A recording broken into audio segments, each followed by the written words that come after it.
Les reins sont des organes de petite taille disposés en paires et qui ont la forme de 2 haricots. Ils sont situés sous le thorax, à l'arrière de l'abdomen. Bien que nous naissions généralement avec 2 reins, notre organisme est capable de fonctionner normalement avec un seul d'entre eux. Les fonctions du rein sont la régulation du liquide contenu dans le corps, la régulation de la pression artérielle, la production de globules rouges et la filtration des déchets de l'organisme.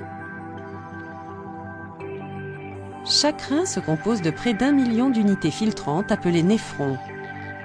Chaque néphron contient un amas de petits vaisseaux sanguins appelés glomérules.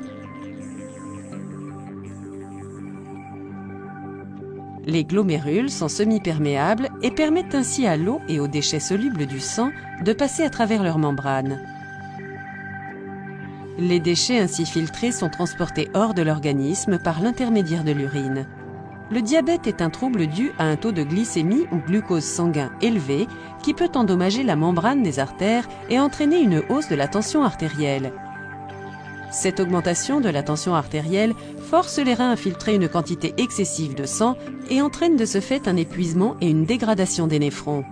On appelle cette maladie la néphropathie diabétique.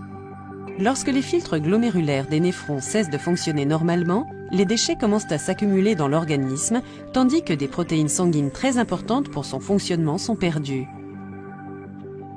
Les symptômes de cette maladie ne sont visibles que lorsque 80% des reins ont été endommagés. Lorsqu'ils apparaissent, ces symptômes incluent souvent œdème, fatigue, perte de l'appétit, hypertension, miction fréquente et soif intense. Lorsque 85 à 90% de la fonction rénale est perdue, on parle d'insuffisance rénale au stade terminal et une dialyse rénale, voire une greffe de rein, s'impose généralement. Cette maladie touche environ 10 à 20% des diabétiques. Une bonne hygiène de vie permet toutefois de retarder, voire d'empêcher son apparition.